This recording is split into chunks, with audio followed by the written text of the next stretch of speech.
The Bulls and Wendell Carter has shot 63% here in Las Vegas so far.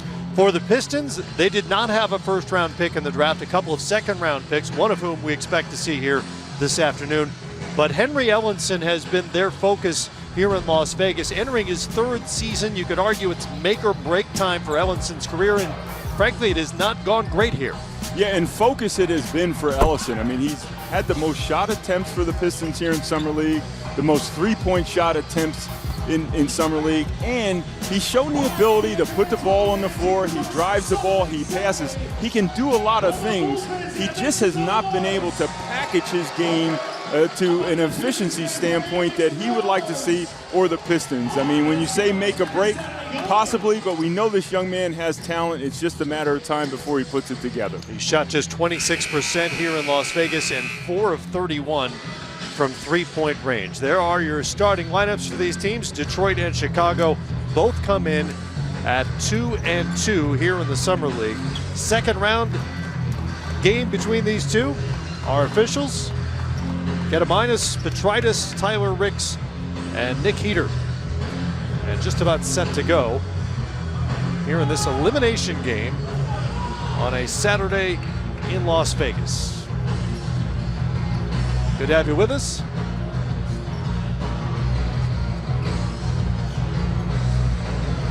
They're anxious to get after it, and we're underway. Very precise jump ball there, yes. I might add. That's a good sign here. Good work. Chandler Hutchison is the Bulls' other first-round pick. We'll get into him more as well. Wears number 15 and has the ball right now for Chicago in white. It's an illegal screen. We've seen a lot of those in Las Vegas, and it'll go as a turnover and back the other way for the Detroit Pistons. Randy Brown is the Summer League head coach for the Chicago Bulls. You know, this is a great training ground for the officials. You mentioned the fact you've seen a lot of illegal screens called. Also, travel seems to have been an emphasis this summer as well. Brown, a champion with the Chicago Bulls as a player during his playing career. Here's Ellenson looking for a cutter, and he's got one in Brown. And a good start offensively for the Pistons. That's Bruce Brown, their second-round pick out of Miami, with the bucket. Yeah, and Bruce Brown, you know, arguably could have been a first-round pick. I think it's a great second-round pick at 42. Probably the most NBA-ready player on the Miami Hurricanes this season, and he's had a very good summer league so far. He's got the ball, wearing number 6 for the Pistons in blue, and they lead it here 2-0. Good crossover on Hutchison, high off the glass, won't go.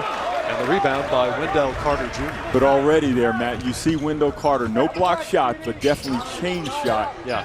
Again, does an excellent job on offside defense protecting the rim. Ryan Arcidiacono, wearing number 51. They get it down to Carter out of the post, working on Ellenson.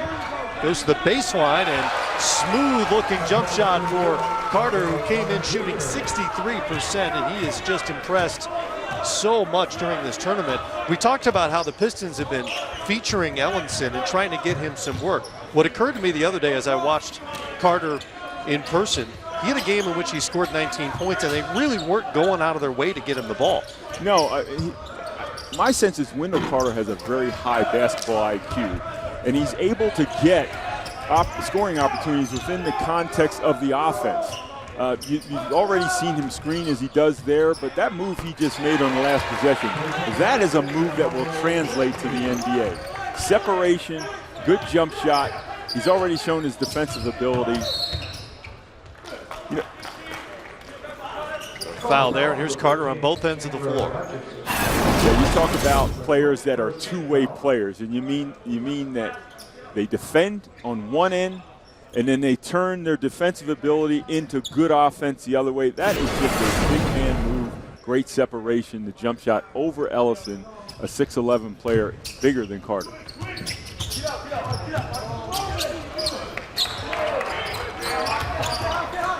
Back come the Pistons offensively. Ellenson chased off the three-point line, hit the bottom of the rim, but he's fouled, and he'll go to the free throw line. That's one of the things, Matt, I've been most surprised about Henry Ellenson. I mean, you saw it there. He can get to the rim, but this year in Summer League, he's had trouble finishing in the paint area. And that's a little bit surprising given his size, number one, his ability around the basket with the ball, and his ability to handle. I'm just surprised how much trouble he's had finishing the basketball. 21 years of age, the 18th pick in the 2016 draft. He was very lean when he came out of Marquette and noticeably bigger last summer when he came back for his second summer league. Looks about the same this year physically. They've given him all kinds of opportunities to get it going offensively. He's had some numbers, but he's had turnover problems, and we touched on the shooting percentage already. Yeah, and it's odd. I would have thought offensively that part of his game, Ellison, that is, would have come together sooner. We knew coming out of college the ability to move laterally would be a challenge for him in today's NBA in terms of guarding perimeter players. But he has struggled offensively. Blakeney down low to Arcidiacono, goes off Ryan's hands and back to the Detroit Pistons. There is a new opportunity for Ellenson with a coaching change. Stan Van Gundy, not a coach known necessarily for leaning on young players, thought that was a playoff team, and there just weren't a lot of opportunities for Ellenson last season. Dwayne Casey, on the other hand, you saw it last year with guys like OG Anunoby in the starting lineup for most of the year, is very willing to go with young players if he feels like they can do the job. And Ellenson may have a new lease on life in the NBA with Coach Casey running things. Well, in large part, I think that probably led to the decision to hire Coach Casey, given his history of developing young players in Toronto. An excellent choice, and you're right, Ellison may get a chance. That basket there by Antonio Blakely, for our viewers that have not seen Antonio Blakely, he is just a bucket getter. Yes, he is. I talked to him briefly before the game, and I said, what are we looking at today, 25, 30? He kind of laughed and said, well, we're going to get buckets.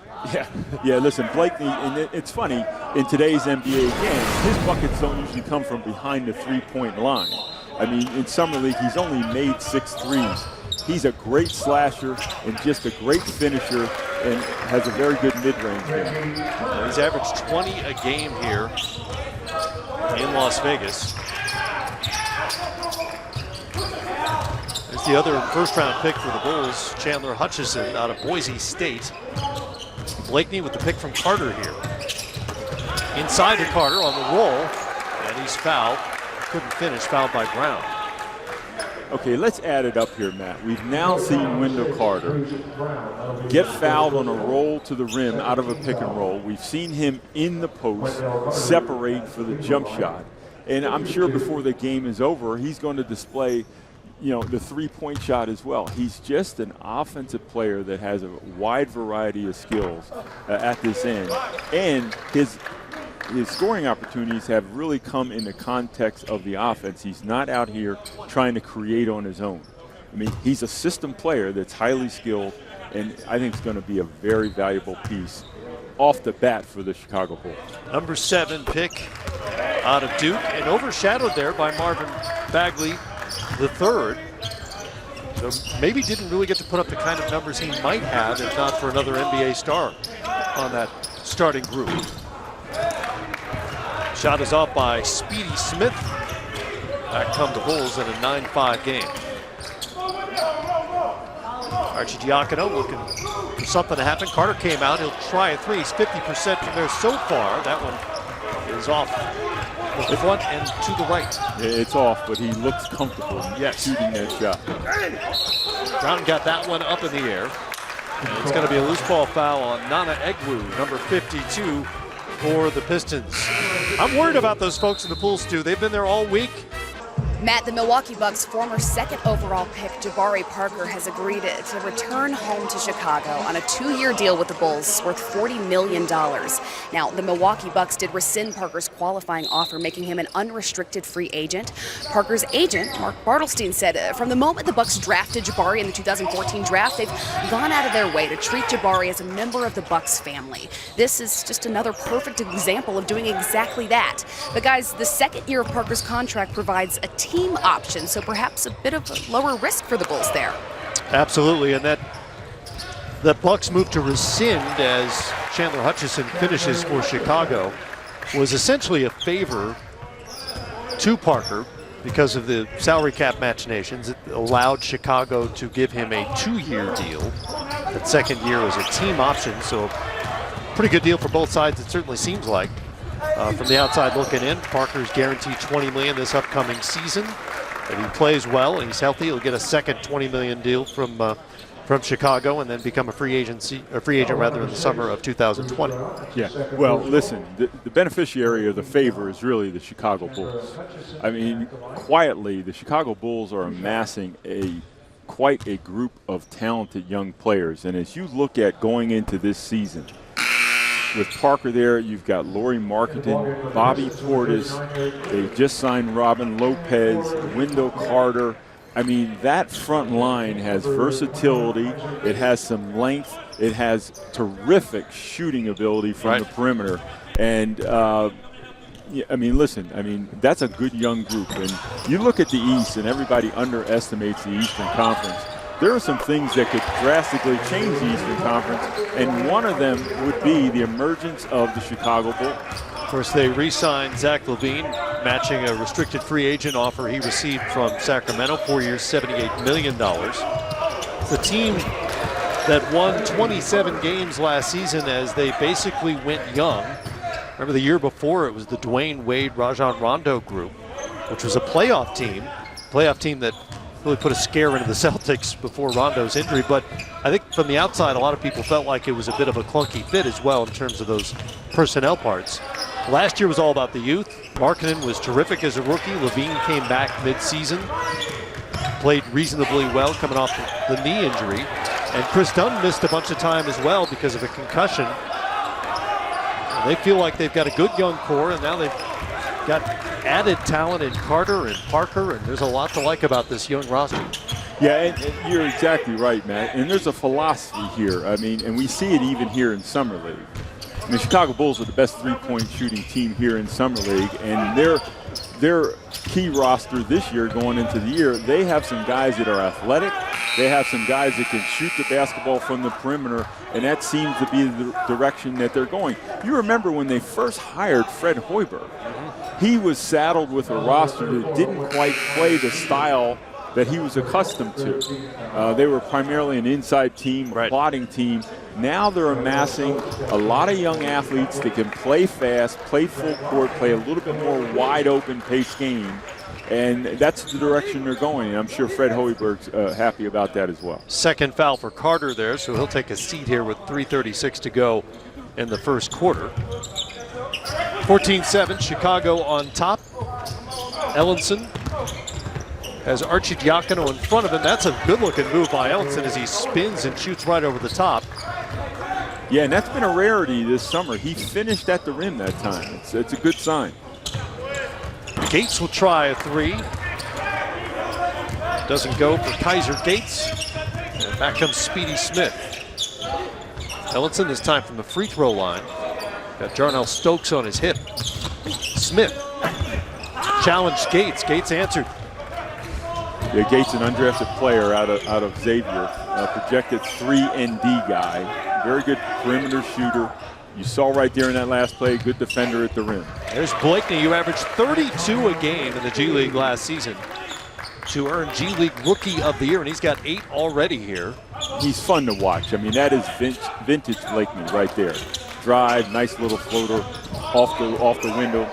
Easy bucket for him. He's only 21. Can you have vintage anything when you're 21? Well, he's beyond his years. Let's just say that. Good start for Chicago, 16-9 here on an Elimination Saturday in Las Vegas. The Summer League Tournament continues tonight in Vegas on ESPN2 and the ESPN app. 10 minutes or so away from Cleveland and Houston tipping off over at Thomas and Mack. The Heat in Boston coming up a little later. Philadelphia and the Bucks.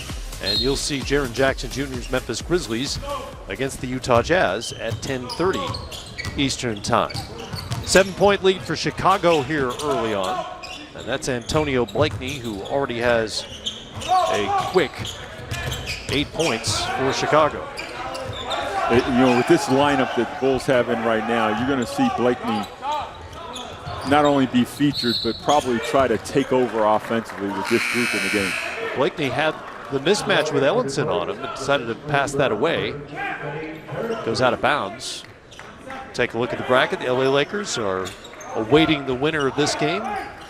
The #1 seed, defending champs, and crowd favorite here in Las Vegas. Always a huge Laker contingent making the 4-hour drive or so. Did not get that shot off. It went in, but won't count. That's a shot clock violation.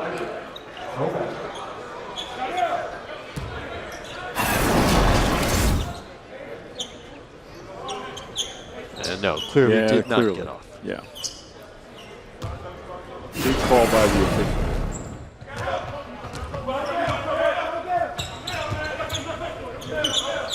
Ellenson has it again. This time over to Lofton. Zach can't connect. Back comes Mike Scott now for Chicago. Jarnell Stokes inside, former G League MVP with the bucket. He is a load. Yeah, played last year in China. He is a load. Big, strong body, finishes inside, very good rebounder.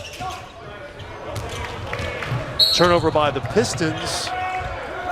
And Matt Williams Jr. is fouled before he can get a shot off.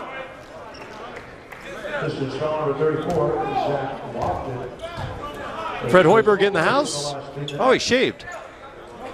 He shaved and he looks a lot happier to me. He's got a lot to be happy about. Yeah, he's got some talent, good young talent that he can mold and play a style of play that he's accustomed to.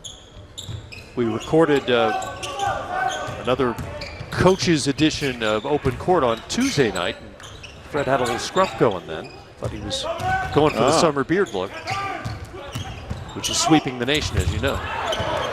Yeah, by none only than Matt Weiner.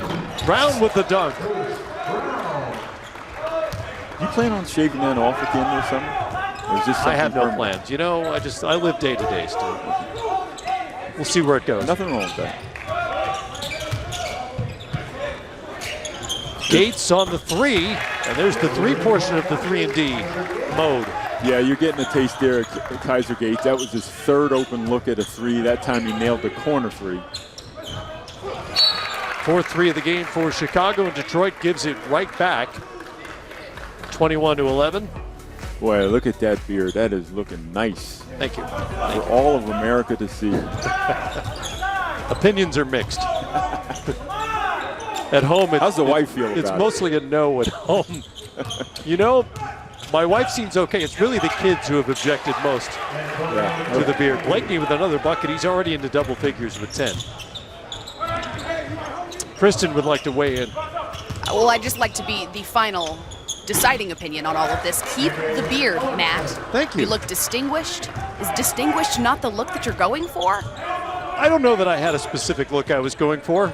Just Kristen, I have to disagree with you. I fear the beard. There's nothing to fear here, Stu.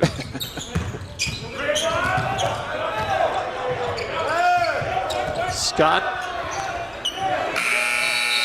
It's just too much dribbling, and yeah, too much lost dribbling. Control of it about halfway through that possession. Too much dribbling, too much indecisiveness. You know, when the Bulls opened up the game, we saw the crisp pick and rolls, you know, either getting to the rim, the dish off at the rim for the foul or the score. With this group, it needs a little bit of leadership here. That was Kadeen Carrington harassing him defensively out of Seton Hall. Final shot. That one does count, doesn't go. As Eric Griffin doesn't get it in. Well, Fred got the reviews on his beard apparently, because it's gone. Yeah, handsome young man, that Fred Hoiberg. Mine's sticking at least through the end of the game. Hopefully you stick with us as well. More Summer League coming up here. We're joined by Gar Forman, the general manager of the Chicago Bulls. Good to have you with us on an exciting Saturday for you guys with the Jabari Parker deal now done for you. And it's one of those deals that from the outside looking in just makes a lot of sense for a lot of reasons, not only basketball-wise, but the fact that he's really a local legend there in Chicago because of his unbelievable high school career. Yeah, we're real excited to add Jabari. We, you know, when we started this rebuild a year ago, you know, our goal was to accumulate as much young talent as we can, you know, be patient with it and disciplined, yet when there were opportunities, add pieces to it. And, you know, we started with the Jimmy Butler trade, and we got 3 young players, that we think gave us a little bit of a kickstart as far as the rebuild was concerned in Lowry Markkanen, Chris Gunn, and Zach Levine. And then we've created a level of flexibility, and we thought the ability to add Jabari, who's still only 23 years old, very talented, to add him to that young core, which also includes some guys we had, the Bobby Portises and Denzel Valentines, and of course our 2 draft picks, Wendell and Chandler. So, we feel good that we've added, a number of young, talented players that will have an opportunity to grow together into the future. And so to us, Jabari fits. He fits the type of player we're looking for, the type of guy we're looking for, and within that same age group of some of the other core guys. Gar, you're adding some good young talent, but it also appears that you're quietly changing your style of play. I mean, as I look at guys like Jabari, Markkanen, Portis, Wendell Carter, and even Lopez, that signals a lot of versatility, some length, and the ability to cover the floor in the way that you haven't in the past. Can you talk about just the transformation of your style? Yeah, it's a good point, Stu. John and I, in starting this rebuild, we wanted to get players that fit how Fred wants to play, and Fred wants to play with more pace and get up and down, become more athletic. And you hit the key word, versatility. We think we've got guys that are versatile on both ends of the floor, both offensively and defensively, can do different things. And even Wendell's been an example of that this week. He's got the ability offensively to play inside and outside, and he's shown the same versatility defensively, where we've seen him this week switch on to guards and be able to stay in front of people. What we were really encouraged in watching him this week, his instincts defensively are very, very good. And, we thought he'd be a good defender because he's got mobility, plays on his toes, plays with good activity. But they played a lot of zone at Duke, so we didn't get to see him in a lot of man-to-man situations. Here we have, and again, he's protected the rim. He's very good at staying vertical at the rim. He's blocked shots, and he can step out on the perimeter. And in today's NBA, where there's a lot of switching, he's got that ability to switch on a perimeter player, so that's been a plus. But all those guys, I think, are pretty versatile. I think Lowry showed some versatility last year, where he can play inside and out on both ends of the floor. So anyway, we're excited to get this group together, and again, what's exciting to us is the youth of the group and giving these guys a chance to grow together. Yeah, some of the youthful players you have are the obvious ones, but can you talk a little bit about guys that may fit also, like Chandler Hutchinson, number one, and Antonio Blakeney, who is probably one of the more exciting players here at Summer League. Yeah. Do they have a future with the Bulls, and where do you see them fitting? Yeah, absolutely. And again, it goes back to what you were talking about, the versatility. Chandler's a guy that's 6'7", but's got a 7'1" wingspan. So he's versatile defensively, again, where he can switch and guard multiple positions. We're seeing as he drives to the basket, he can put the ball on the floor and make some plays. He had a 7-assist game earlier in the week. He can make for teammates also. And Antonio's a guy, obviously, that had a terrific year as G League Rookie of the Year and led the league in scoring.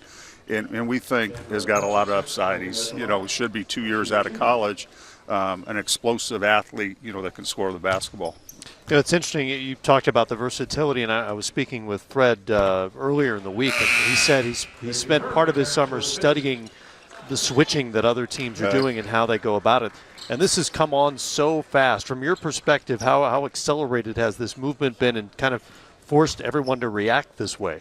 Well, you're seeing it around the league where you're looking for more versatile guys. And again, that, a guy like Wendell, he was so attractive to us when he was on the board at 7, because of his ability to do some of those things. And even, we started off talking about Jabari. He's a guy who's very versatile. He can play on the perimeter. He can put the ball on the floor. He can score the basketball. He's played some at 3. He's played some at 4. We think some of our other guys, Markkanen can play several positions. Bobby Portis can play at the 4 and 5. So just to have interchangeable parts where guys can do different things on the floor. What would you like to see from Markkanen in year number 2? What were your sort of summer marching orders for him? No, it's good. I mean, the biggest thing for him, we felt, was continue to mature and add strength. And so, the season ended. He took a couple weeks off. We met with him and our athletic performance staff that's headed up by Chip Schaefer and put together a plan for the entire summer for him to add weight and strength. And I don't know if you guys saw the picture a couple weeks ago on Twitter, but it showed like a year ago and where he's at now. And you can see he's starting to fill out. He's starting to develop. He's been really, really disciplined as far as staying with the program. He's been, at the Advocate Center, our training facility, all summer. So he's making a lot of progress in that area. And, of course, continues to work on his game also. You re-signed Zach LaVine, a restricted free agent. You know the deal. You've been around the block a million times. You see how the market plays out. Right. You see what kind of deal is out there, and then you match it. You know that going in. Right. The player, on the other hand, in Zach's case, seemed like he felt like, his feelings were a little hurt that you guys didn't come in first, and you know the way it works. Does that necessitate a conversation with him? I mean, ultimately he signs the deal and he sticks around. He's not going anywhere. But well, John and I both talked to him. He understands. He's been in the league, even though he's only 23. He's been in the league 4 years now, and he understood, restricted free agency. And there was no question in our minds that he was going to be with the Chicago Bulls, and that expedited the negotiations a little bit, which was fine with us. We're happy to have him under contract long term. And again, a guy we think, even though he's been around 4 years, he will continue to improve and grow. And especially now, he's got a full summer this summer where all he's doing is training and working on his game. A year ago he was rehabbing from a knee injury. Right. So we think he'll take another step, and he's been in Chicago this week. He'll be there, training with us next week, I believe. So everything's as far as Zach's, so we're happy to have him, and I know he's really happy to be back in Chicago. Gar, you have this great collection of young players. You're going into the NBA season, 18-19. What is the franchise's expectations, and what is the messaging to this young group on how they should approach the upcoming year?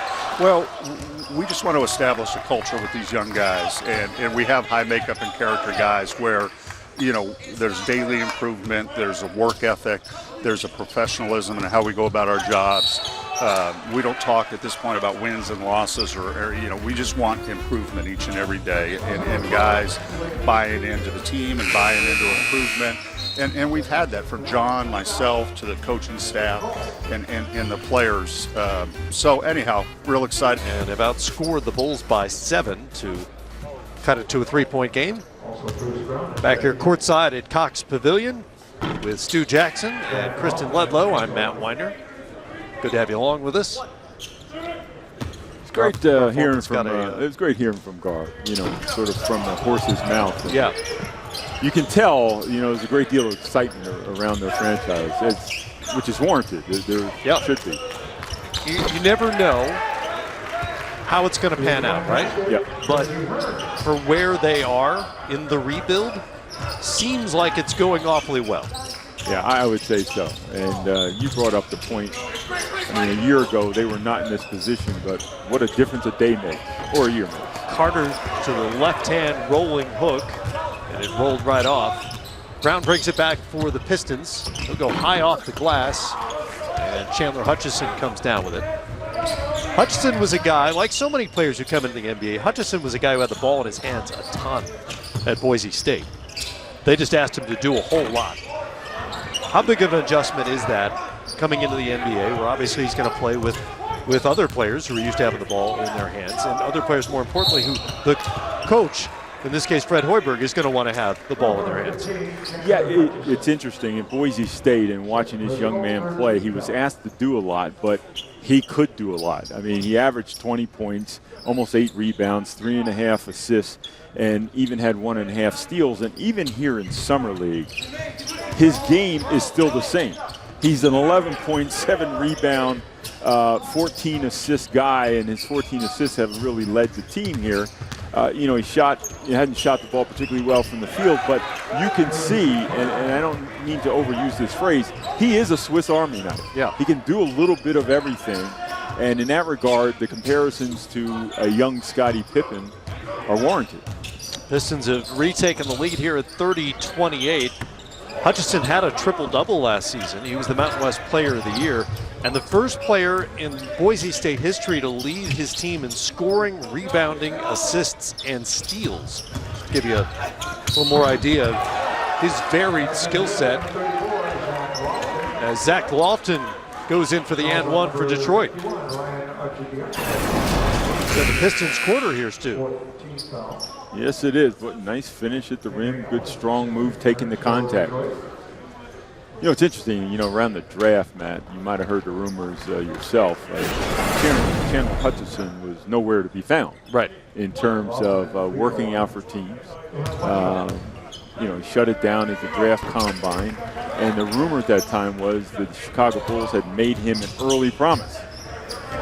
So that he would pull out of the process, and they promised to draft him. And certainly on the outside, it panned out that way. So you have to think perhaps those rumors were true. 10-0 run ended by Blakeney. 20-7 is the overall run for the Pistons right now.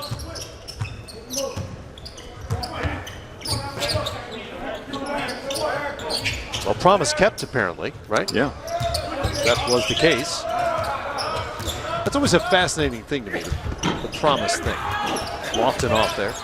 What's interesting, that last possession there was exactly what Gar was talking about. You saw Wendell Carter switch onto a smaller guard, right, and he was able to hold the guard in front of him for 3 dribbles so that he could get some help. And that's what NBA teams look for in their bigs in terms of defending perimeter players. That was an excellent job by Carter that possession. And it comes right down the other way and grabs an offensive rebound to draw a foul.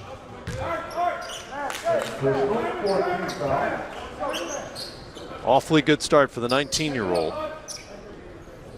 Remember, was the number 4 overall recruit ranked by ESPN last year.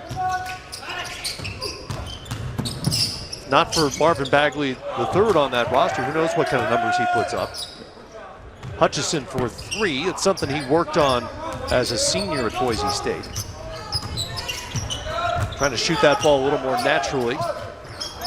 Ellenson gets it up to Brown. Wants it back. Fade away, and good. I'd like to see more of that from Henry Ellenson, just posting up in that long post.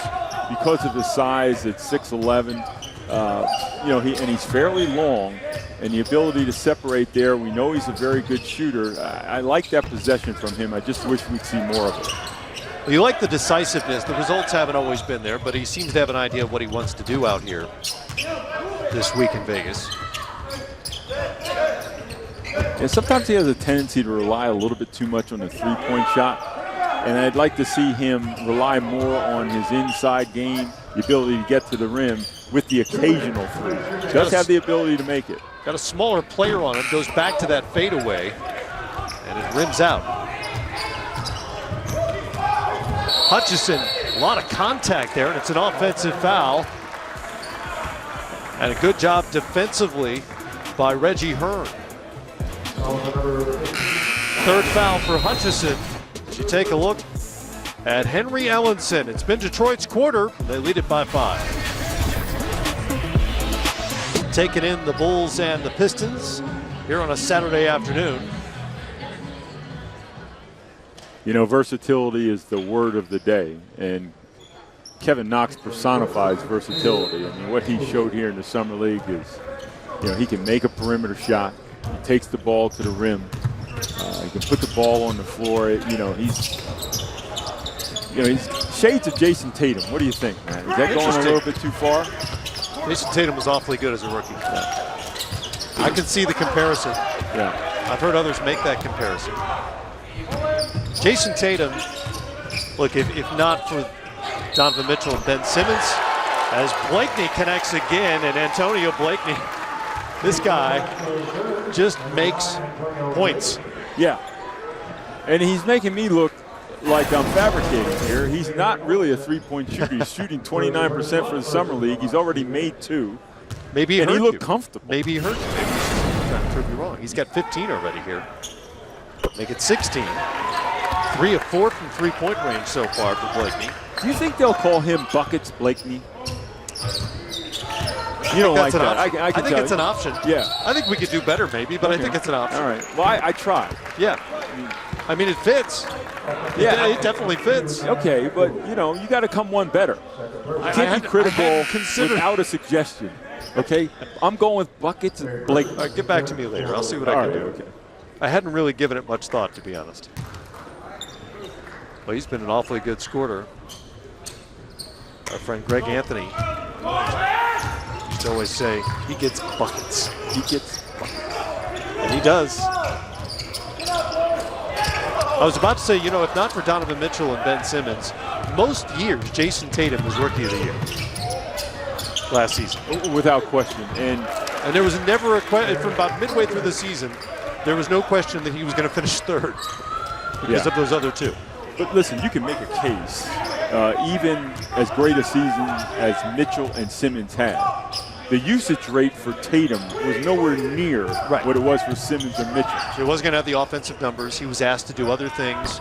He was asked to do it in the context of the second best team in the Eastern Conference in the regular season. He was asked to do things offensively and defensively that he had to prove he could do, including shoot the three much better than he did as a freshman at Duke. No one saw that coming. He was leading the league for a significant chunk of the middle of the season.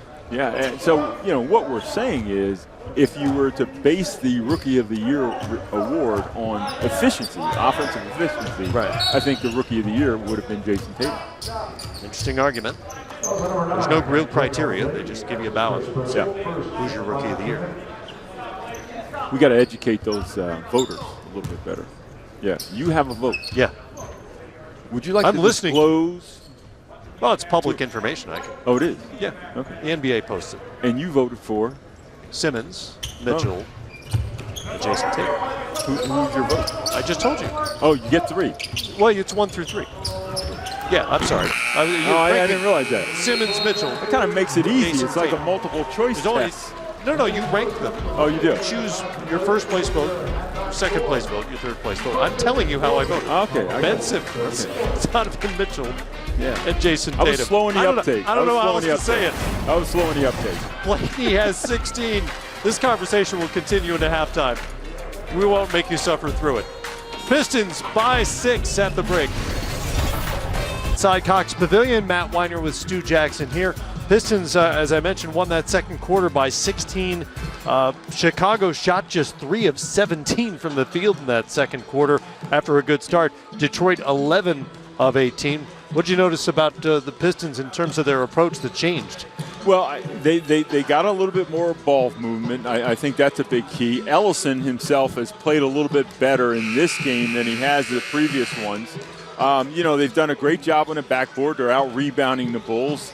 But they got out on the break a little bit and were able to finish some shots and, go on a little bit of a run. But, the Bulls, they've had a chance to regroup here now, and we'll see what we get coming back. You get a lot more of Antonio Blakeney, who has been their leading scorer here in Las Vegas and already has 16. Boy, is he fun to watch, Matt. He's doing it. We know he's a great slasher, can take the ball to the rim. Coming into this game, he only made 6 threes. He's already made a couple. But he can finish and get buckets in a variety of different ways. And, as excited as the Bulls are about their draft choices, it may be the young man that wasn't drafted at the end of the day will provide a lot of excitement for Bulls fans. Again, he averaged 32 points a game in the G League last year to win the league's Rookie of the Year award. Spent some time with the Bulls last season, 32 games with their G League team, 19 games with Chicago, and averaged just under 8 points a game last season, and then fractured his left wrist in March to cut short his rookie year, but little NBA experience coming in. And a whole lot of points on his resume wherever he's been. It's interesting. Bulls showed a little bit of full court pressure there to start the second half. Maybe if nothing else to try to up their aggressiveness on the defensive end. Do something to get them going here a little bit after a pretty miserable second quarter. Good look inside, but it's a travel before the dunk as Eric Griffin shuffled the feet. 8th turnover for the Pistons. They're in pretty good position in terms of turnovers in this game. In fact, both teams turned it over 7 times in the first half. Good number for Summer League. Wendell Carter, the rookie, and he traveled as well. You know, he traveled on that play, but I'll tell you what, I really liked the versatility there in terms of when he got the ball in the first half in the post, he separated and fade away. Here, he tried to get the defender off balance and spin and go baseline and try to finish. I like the thought process and the game that he's playing with the defender. Reggie Hearn to the corner. Griffin on the offensive board off the missed 3 and puts it up and in. Well, he didn't travel that time, did he? No, he did not. Good finish. Dante Ingram to Ryan Arcidiacono.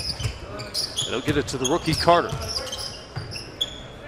Looking for Hutchison, his fellow first rounder. Crosses over Ellenson, nowhere to go. Good defense. Running out by shot Ellison. clock. There's a guy who can handle a shot clock, but he's turned away. Good reaction defensively by Bruce Brown. Well, we talked about a little bit how the Pistons got their lead, and you saw a prime example there, doing a much better job defensively now than they did earlier in the game. Brown and Blakeney having a little conversation about it. One of the questions with Ellison, you know, early in his career was whether or not he could actually guard perimeter players there. That last possession, he did a nice job. Right. There he is, cross-court pass, but it's through the hands of Speedy Smith. Well, let's not blame Speedy. I don't know that a wall could have caught that pass. It was thrown so hard. There's some velocity on that ball. Oh, my goodness.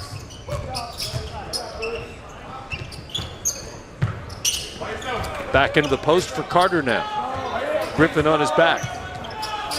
Passes out of it. Ingram back to him. 3 on the shot clock. Fouled by Griffin. All right, Matt, you know, that's a good point there. You see what Wendell Carter just did right there.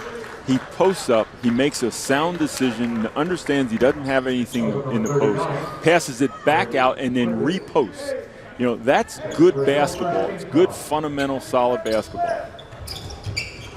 A lot of skills, a lot of versatility. You heard Gar Foreman talk about on both ends of the floor. We've seen him move his feet really well when he's had to be switched out on smaller players.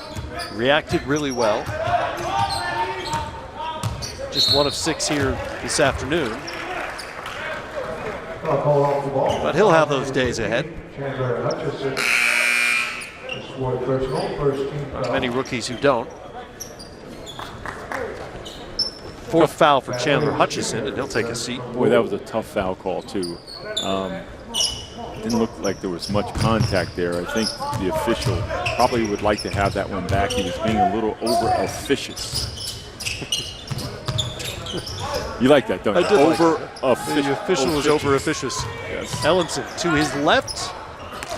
And again, couldn't finish, and that's been kind of a theme for him. That's a perfect example.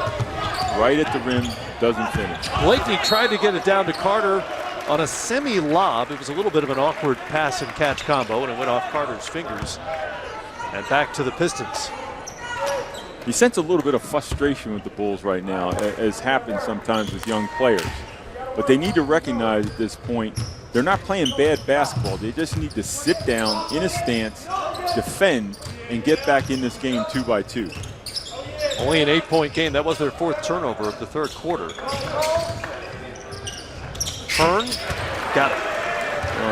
Mr. Hearn has something to say about that. Reggie Hearn signed a 2-way deal with the Pistons back in January. He's got 9 here this afternoon.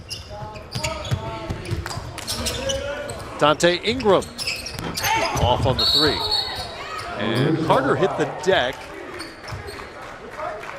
Loose ball foul will be called against Carter. Let's find out what happened. You have to look at that. Those are always tough when you get a foul as the player on the floor. Just kind of climbing through Speedy Smith. What do you think? I think saying that he's climbing through it is that's a tough description. Huh? Here's what we have. They've reversed the call. Foul is on Smith. Now it all makes more sense. It makes a lot more sense. Carter back out of the post with Griffin, got him up in the air. And Carter will get himself to the free throw line, and that's how you get points when you're not shooting the ball great.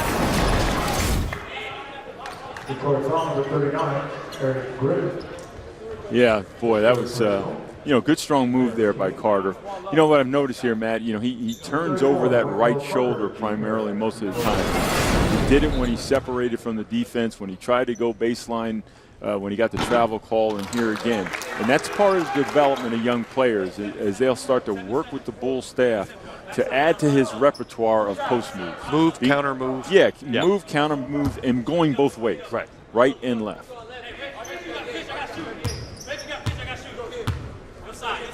Bulls just 4 of 10 from the free throw line now, make it 5 of 11 with the make by Carter.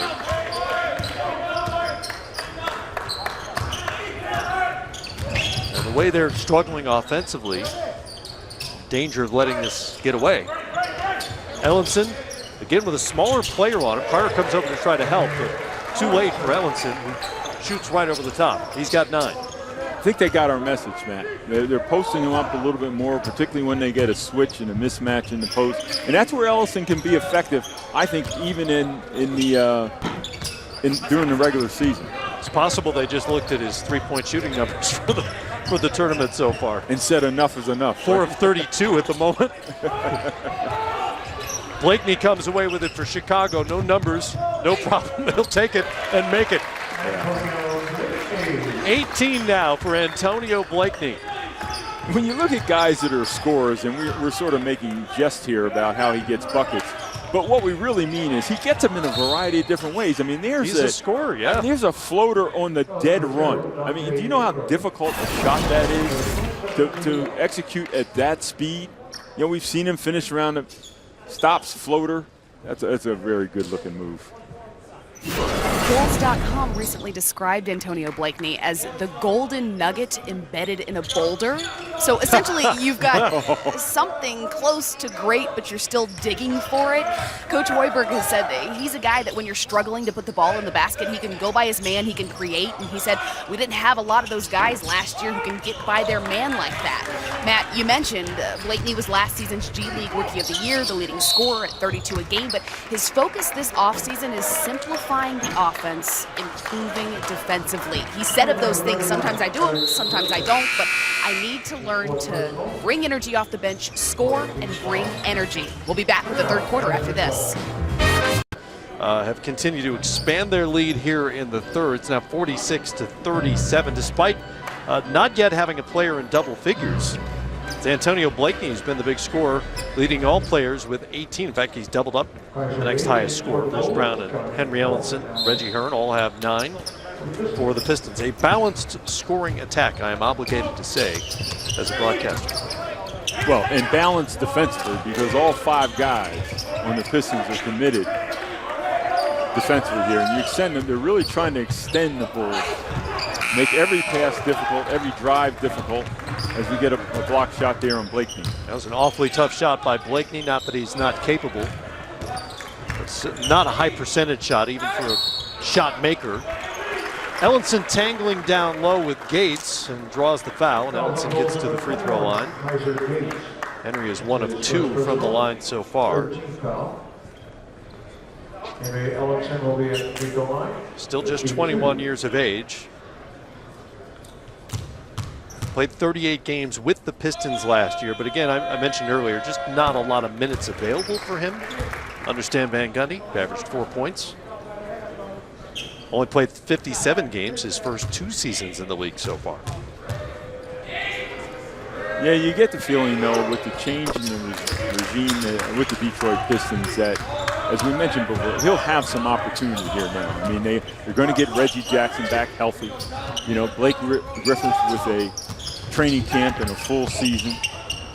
They have talented young players, and incorporating some of these young players into the mix, like Ellington, like Kennard, Stanley Johnson, I have to think it's going to be a focus, because if they're going to have a future, the Pistons that are, they have to develop that bench. Pistons were just out of the playoffs last year after a 39-win season. Ellenson from 3. Well, that ball was awfully close to being in the cylinder, but Johnny Hamilton out of Texas Arlington comes flying in there and drops it home. That was a very athletic play. Yeah, first bucket of the game for Hamilton. And the lead is now 13. Biggest of the game for either team. Blakeney cutting into it, or hoping to. They'll get to the free throw line instead. Stan Van Gundy, who was president and head coach, no longer part of the picture in Detroit now. There's the tip in by Hamilton. That's just a beautiful athletic play by Hamilton. Look at that. Hamilton, a 7-footer. So Dwayne Casey comes in, reigning coach of the year now for the Detroit Pistons. Blake Griffin still a part of that. They picked him up midway through the season. That's an interesting dynamic in and of itself. They had him for 25 games in the lineup, went 11 and 14 with Griffin on the floor. He averaged just under 20 a game, just under 7 boards, 6 assists or so. So now moving forward, what are the Pistons to you? Well, that's the question of the day, because the Pistons, to me, are a team currently without a true identity now. And it's going to be interesting to watch how Dwayne Casey comes in this year, establishes some sort of culture, and more importantly, how they're going to play as a basketball team. Outwardly, you look at their roster, and they seem to be a collection of players without really a consistent theme. And the real barometer for success will be how they mold this group. With these types of talents, when you talk about Drummond, Jackson, and Blake Griffin, how they mold them into a team that actually has an identity. What do I mean? Are they going to be a defensive-oriented team? Right. Are they going to be an inside team? Are they going to be the anti-analytic team and not, shoot threes and be something else? We don't know yet. They were 14th in the league in made threes. They were actually 5th in the league in terms of three-point percentage last year. That's a great question moving forward. Look at the block by Hamilton, making an impact here in the third quarter. Kristen has a little more on the Pistons moving forward. Yeah, it's not just a coaching change in Detroit. According to The Athletic, the Pistons have made an addition to their front office, hiring Sammy Gelfand from the Golden State Warriors to head up their analytics. Stu, you mentioned that they may go in that direction. Well, in an NBA Finals profile by Mark Stein of the New York Times, Sammy was called an analytics guru, the left side of Steve Kerr's brain, and he's only 31 years old. Sammy actually earned a spot on the Warriors bench because of his unique perspective, and even while Steph Curry was recovering from a sprained knee, he wanted to sit next to Sammy on that bench. Sammy spends 2 hours after every game assembling an analytics report for the Warriors, and he's actually credited with helping that team reach their 300 passes a night goal. And guys, just for reference, last season the Pistons averaged 299 passes a night. Kristen, you bring up an excellent point. As you watch Ellenson there with a strong move and he gets fouled, is that, when we talk about analytics, it's almost like code for three-point shooting. And the reality is analytics also includes things like offensive efficiency and ball movement and passes made. Historically, the Pistons have not been a great passing team. They had been a high turnover team 2 seasons ago. So that's what we're talking about in terms of getting that identity and working on that culture. Who are they going to be as a basketball team? Are they going to continue to be a three-point shooting team? Are they going to be a ball movement team? And that's where analytics can really play a good role based on the individual analysis of their players and what that looks like collectively. They were just 19th in the league last year in terms of assist percentage. My question really begins with Blake Griffin and where does he fit in? Are they going to play primarily through Blake Griffin, almost the way Denver does with Nikola Jokic? They're going to be a pick-and-roll team with Reggie Jackson healthy again. And again, it goes to your earlier point. What are the Pistons? And we just don't know at this point. Yeah, I'll tell you, though, if they're going to play through Blake Griffin, that's a pretty sound choice to me. I've always felt that, as a superstar level player, Blake was an underrated passer. Yes. He's an underrated passer out of the post. He's an underrated passer off the dribble. And those are the type players that you play off of. So that wouldn't be a bad idea. But, certainly staying healthy for Blake Griffin is the big key. Right. He'll be their best player. He's their superstar. A lot of it hinges on what Griffin can do. Maybe Ellison can get to be part of that as well. 9 of 17 in that quarter. But Stu, they are 4 of 27 since. And at the moment, 6 of 15 from the free throw line. And that accounts for the disparity you see on the scoreboard now. 56-38 here late in the third quarter. An elimination game in the Las Vegas Summer League, and they turn it over right out of the timeout. Well, Matt, they came into this game, shooting 40% from 3. Today, they're only at 29%, which has something to do with the fact that they're behind by so much. But I give more credit to the Pistons. Defensively as a team, they've been excellent. All 5 guys, no matter who's in the game, have been committed to pressuring the basketball, extending the Bulls' offense, and that's why we're in the position we're in right now. Good job defensively by Carter on the drive, and then on the loose ball, a contest there at the rim. And he'll step out for the moment. Wendell Carter Jr. just 1 of 6 in this game. He's got 4 points with 7 boards. And really, Randy Brown can thank Antonio Blakeney for the fact that the Bulls aren't down 25 or 30 at this point. He's got 18, or 19, excuse me. See what's happened here in the third quarter. Chicago's only made 1 bucket. Only 1 bucket. Jeez. That's not good. I'll do the analysis for you there. That's not good. There's another. Jarnell Stokes.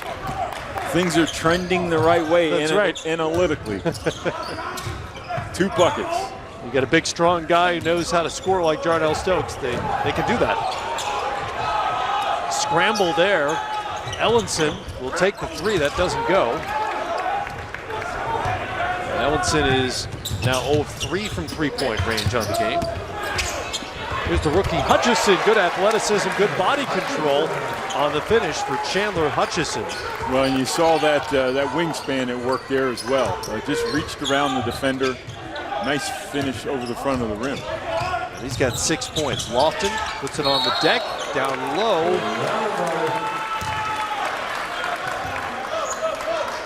Over on ESPN2, it's the Cavaliers and Houston Rockets in a 2-point game. That one is late in the second quarter.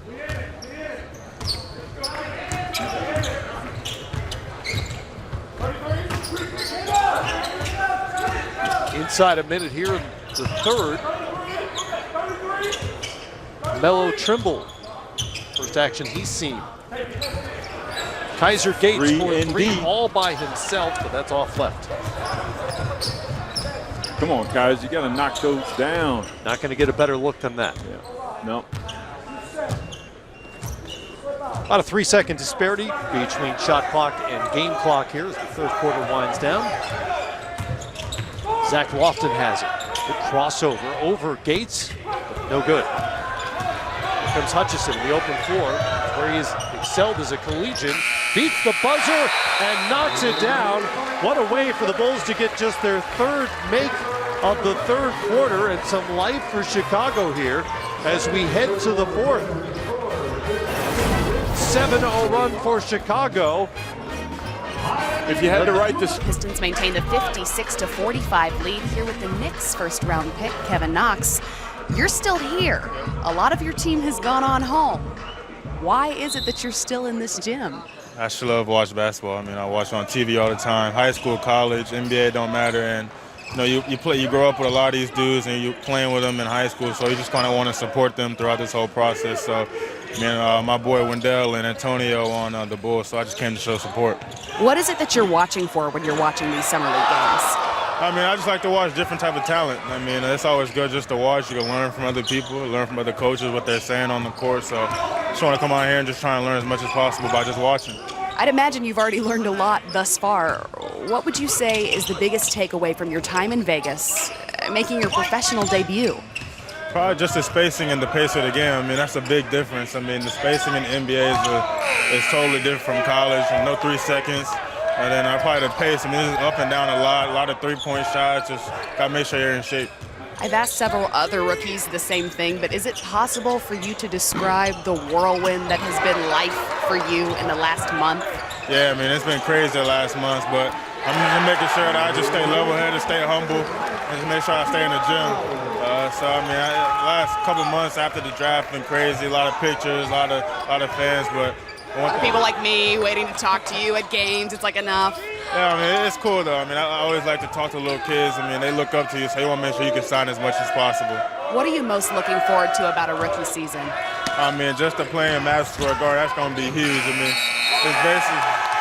it's basically the mecca of basketball, so it's going to be a great experience for me. I'm really looking forward just to playing against some of the all-stars in the league and just learning from the different coaching staff and players on the team. And if it's this exciting already in Vegas, it's got to be that much more exciting at the Garden, right? Oh, yeah, it's going to be 10 times, 100 times better than this. I mean, the Garden's going to be crazy. It's going to be rocking every night. So, I mean, if I'm excited here, I'm definitely going to be excited for the Garden. If you were to tell some of your fellow rookies something that you've learned here in this Summer League experience thus far that you think could help them throughout their rookie season, what would it be? I mean, probably you're going to hit some bumps throughout the whole season. In Vegas, during your rookie season, throughout your whole life, you're going to hit ups and downs. So just make sure you stay working hard, stay in the gym. I mean, every game's not going to be perfect. You're not going to play every game in your rookie season. So just making sure that you stay committed, you stay watching film, stay close to the coach, and just make sure that you're just having fun. Well, get used to the pictures, get used to the videos, get used to people like me asking to sit next to you. Or actually, you know what? And walk-off interviews on TNT and ESPN in your rookie season. Congratulations. We'll talk to you soon. Thank you. Yes, ma'am. Thank you for having me. Okay, well, you can't call me ma'am. Now you make me feel significantly old. What? No, we're done here. All right, Kevin. Guys, take things away. Well, Kristen, that is the second step. The first step is when they start calling you Miss Ledlow, and when they move to ma'am, it's all downhill from there. Oh, wow. Meanwhile, the Bulls, who looked dead in the water midway through the third quarter, are on a 13-0 run here and have closed it within 5. Yeah, but what's the difference, man? Again, this defense looks like the Pistons defense. Look how extended they are, getting in every passing lane. Dante Ingram did a good job against Ellenson, but he'll pick up the foul. Kevin Knox is part of Stu's Jackson 5 here in Vegas. Very prestigious list, but yes, you're not eligible if you're playing in the current game. So therefore, Wendell Carter is not on this list. But DeAndre Ayton, Josh Hart, Jaren Jackson, Knox, just a great group of young players, along with Colin Sexton, because we need a point guard, that have performed very well here at Summer League. And as you look at these players, the one second-year player, Josh Hart, I think would be the MVP of the Summer League if they're, when they take the vote. Do you have a vote in that, by the way? I don't have a vote in that. Yeah, well. In the Jackson 5? No, I don't have a vote in that. No, that's strictly your thing. Carter, kind of a wild finish, won't go. That's an interesting provision in the Jackson 5 that a player is ineligible if he happens to be playing in front of you at the moment. Yeah, I think it was sound criteria. Very specific rule. Here's Archie Diacono. And Ellenson knocks Carter to the floor on the rebound. And Carter's, that was Griffin, excuse me. And Carter's had enough of Griffin's aggressive play. And he has been aggressive with him. Well, this matchup really started early in the game. There was a little bit of a physical altercation, a small one early in the game, and it's just sort of brewed as the game has gone on. That's 5th foul on Griffin, and he really has been aggressive and physical, not only with Carter, but whoever's down there. Sort this out now. You saw Archie Diacono recognize it immediately and try to keep his rookie away from Griffin.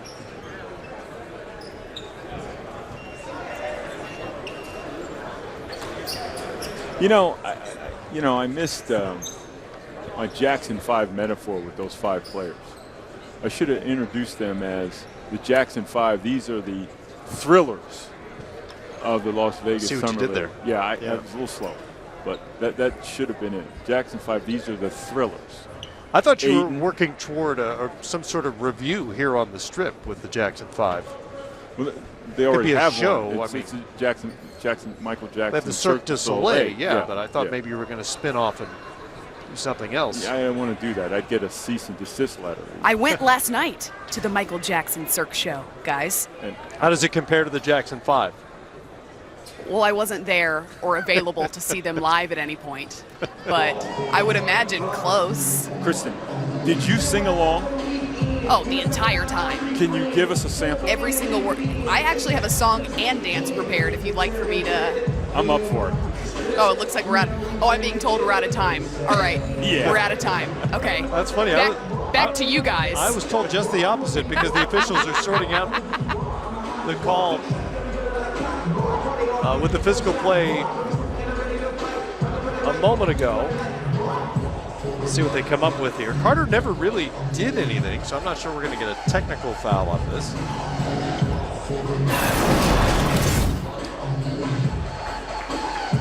Oh, boy. Could be a Griffin. I tell you, you can make an argument that that was a flagrant foul, penalty 1 on Griffin. And that's primarily what they're going to be looking at here. Unnecessary contact would be a flagrant foul. Unnecessary and excessive would be a flagrant 2. I'm going to guess that's a flagrant 1. I would think. It was a non-basketball play. But the contact was pretty severe. Has all the definitions of a flagrant foul, penalty 1. Let's see what they come up with. Griffin has been through this before, played for 6 different Summer League teams since 2012. And he's not walking off, he's getting a towel. Scared me. Played last, I thought he was taken off for a moment. Last season he played with Salt Lake City in the G League, 19 games. Well, if they get free throws here, I mean, this could cut the lead to what? Potentially 5, potentially 4. Well, he's going to get a free throw, and they're going to get the ball back. So potentially 4, yeah.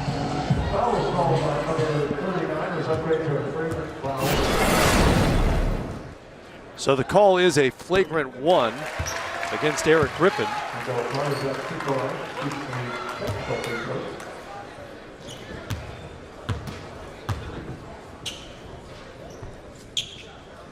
And Carter gets 1 of 2, continuing the Bulls' struggles from the free throw line here. But as you mentioned, they get the ball back now with a chance to cut this to 4 or a 3-point game. This is huge. 7 minutes left. And just, sorry, I was going to say, it's just clearly with momentum here. And just not a smart play on Griffin's part because there was no reason for it. Carter can't get that to fall, so the Pistons get out of that relatively unscathed, giving up just a single free throw. And their lead remains 6 here with 7 minutes and change to go in regulation. This is an elimination game if you're just with us in the Vegas Summer League Tournament. Winner moves on to the quarterfinals. Carter with the rejection. Well, we have seen that before. Great off-ball defense there by Wendell Carter. Blakeney with the runner. Carter got a hand on that. Blakeney got another hand on it. Neither one will go, and Carter's now missed his last 8 shot attempts. Hasn't come to him easily offensively in this game, even as he's shown off some of his other skills. Well, and you look at the reasons why. I mean, chances are here they've probably had, what, Matt, 5, 6 practices, another 5 games. This is his 5th game. The legs have to be a little bit fatigued at this point. But, you know, his legs didn't look fatigued on this play. This is great timing. Terrific recognition from the weak side. Solid block shot. And kept it in bounds. Right. Side out for the Pistons here. Trying to maintain their hold on a lead they established back in the second quarter. The crowd may have gotten an extra step in and got it to Hamilton for the dunk. I like Bruce Brown. I do. I like his body. Got good strength. Makes plays. Make a jump shot. Carter from the high post will hand it off to Blakeney. Mid-range shot in and out for Blakeney. Still plenty of time to go here. The Bulls fought their way back into it with a run at the end of the third quarter, spanning into the fourth. Ellenson.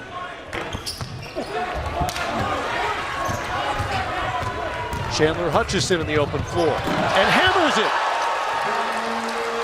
Chandler Hutchison saw no opposition and took it all the way to the rim. A Boise blast here in Las Vegas. Big man move, Chandler Hutchison. Ground high off the glass. No, Ellenson with the tip.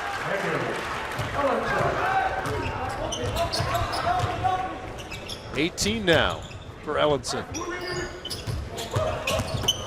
Blakeney again in the paint, and again can't get it to fall. Carter's there working the boards again. End zone to end zone here with Chandler Hutchison. They said he could operate in the open floor. There's some evidence for you. And Chicago's still in it in the fourth. She's always ready to contest. So Lady Liberty is a rim protector? Yes. Jeez, that's a stretch. Wendell Carter to the free throw line here. And the rookie, chance to cut this to 5 with just under 5 minutes to go. Has not shot the ball well here today. Just 1 of 8.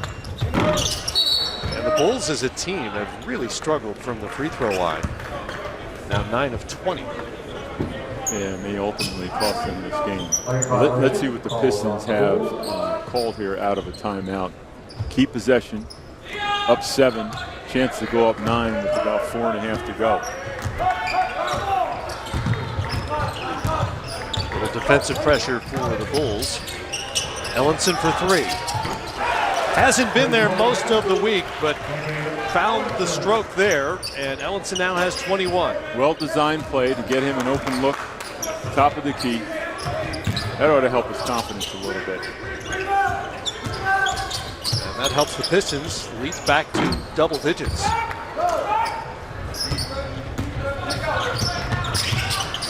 Antonio Blakeney, after a hot start, is now 1 for his last 10. And some of those were just shots that rimmed out. Yeah. He's always close. He's so creative in the air, not around the rim. He's always going to have an opportunity. Arcidiacono with it for Chicago.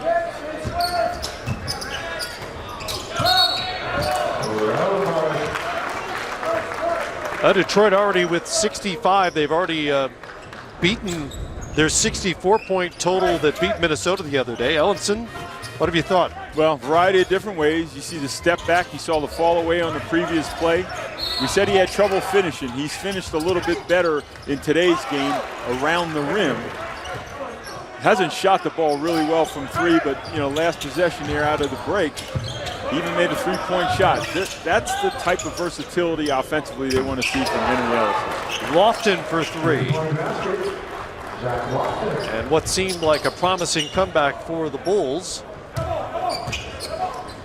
is looking a lot less so right now. Well, how many times do you see it? You get a team that fights back from so far down and they don't have quite enough energy or to get over the hump. Dante Ingram with an answer for Chicago. And so it's back to 10 with 3:07 to go. Got to get some stops here if you're the Bulls.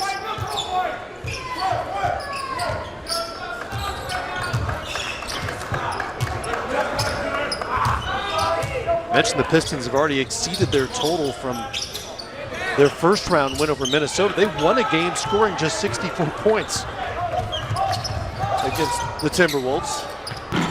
Ingram can't connect on the second 3. They shot under 35% in that game and still won. Well, I mean, judging by the way that they've shown they can play defense in this game, I can see how you win a grinded out low-scoring game like that. I think as well as they've played defensively has been their main forte. Hamilton's shown his ability to be active around the boards. Offensive board sets up a three. It doesn't go. Back come the Bulls with 2 minutes, 10 seconds to go. It's Blakeney. Hasn't had the touch here in the second half. Carter with the offensive board. Had it, lost it. Pistons will get it back with 2:06 to go, leading by 10. Las Vegas. Pistons try to advance. They can hang on to this 10-point lead with 2:06 to go. Archie Diacono with a little extra pressure in the backcourt. He's whistling for the foul. As you look at the brackets right now, winner here gets the LA Lakers tomorrow at 4 Eastern time on ESPN. Your guy Josh Hart. Yeah. Said he's on track to be the Summer League MVP. Yeah, he's played extremely well and efficiently. Shot the ball well from the field. It's obvious the Lakers told Josh Hart to work on the three-point shooting. He's done that here in Summer League, which is a great place to experiment. Boy, Johnny Hamilton has been really active. Had that offensive board, couldn't put it back. 9 rebounds now, and he's a plus 14 in just over 15 minutes on the floor. Blakeney got up in the air, was looking for Carter, who had his back turned to the ball. And Chicago's comeback hopes are fading here with a minute 20 to go. Ellenson has 21 on the afternoon, wants it back in the mid-post. Double comes for him. Good ball movement there, making the extra pass. There's Hamilton with another offensive board, giving 10 rebounds on the game. No need to shoot that ball. Should have passed it back out.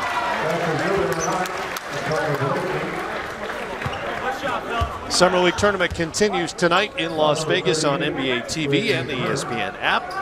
Toronto and Charlotte hanging around here at Cox Pavilion, ready to go next. Roz Gold on Wood-A, Isaiah Thomas, Jared Greenberg are literally standing by, waiting to take our seats. They have tough shoes to fill here, man, this next game. Ours? Yes. Oh.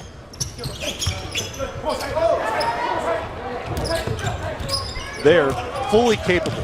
Yes, they are. Ellenson lost it. And it's a timeout.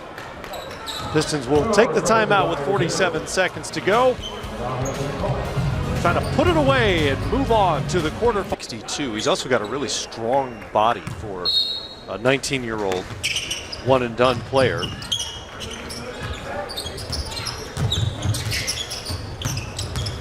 Brown has it, turned the corner, gave it up. 3 on the shot clock. Lofton fading, got the rim, didn't get the make. Bulls in a hurry. Archie Diacono leaves it for Blakeney. All the way to the rim with the right hand. He's fouled. Could have used the 2 points. It'll get to the free throw line with just under 26 seconds to go. Shot has not been there for Blakeney after an explosive first half. He went for 16 and just 2 of 11 since then. And the Bulls have really struggled from the free throw line. Now just 11 of 22 on the afternoon with the Blakeney make. Sort of thing that can drive a coach crazy. Now you watch Blakeney live, though. Aside from his wide range of, his repertoire of offensive moves, he's got great quickness and great speed, in the open floor. Almost like he has another gear that he can go to, in full court offensive transition. Very shifty and quick in the open floor. 5-point game. They'll take the foul on Ellenson. Henry Ellenson is 6 of 7 from the free throw line. He has 21. He's not going to shoot yet. That's foul to give.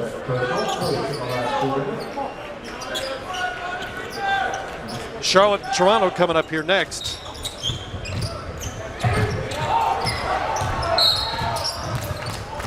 Brown was fouled. A quick word about Brown, Matt. I think he's only shot 4 of 15 from the field, but It's his floor game that I've been really impressed with. I mean, he's 6'4", 6'5". He's got great presence, big body. He's got 8 rebounds in the game, 4 assists, and he only turned it over 1 time. He's just played a solid floor game. It was his injury at Miami that created more playing time for Lonnie Walker IV, who was the first-round draft pick of the San Antonio Spurs. We've seen here in Las Vegas. Got 1 of 2. Unfortunately for Chicago, time is not an ally at this point. 6-point game with just under 20 seconds to go. We got the finish here. We got the Hornets and Raptors standing by from Los Angeles pick for the Detroit Pistons. What have you seen so far today? Well, we talked about it. I mean, he's just played an excellent floor game. Hasn't shot the ball particularly well. He's been had a presence on the defensive end. Shoots the ball from deep. Finds open players. There you see him leveraging contact underneath the paint, making a pretty dish. Just very calming presence, as a point guard for this team today. And a good rebounding guard as well. See the totals today. He had 15, 11 rebounds, and 6 assists in the win against Minnesota on Wednesday. That ball is out of bounds. Gotta execute. And that ball's fumbled. It goes back to Chicago.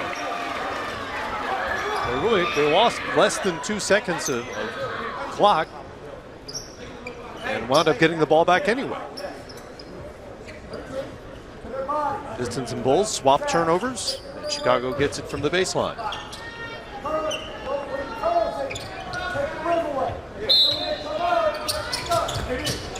Arcidiacono triggers it. Hutchison to Arcidiacono from the corner, just nicked the rim. Carter with the board. Second try. Arcidiacono got it that time and cuts the lead in half. It's a 1-possession game with 11 seconds to go. That's an 11-1 run now for Chicago.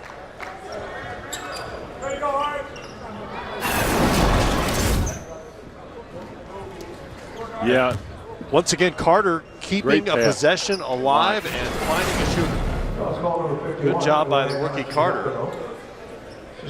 Better job by Arcidiacono knocking down a pressure 3-point shot.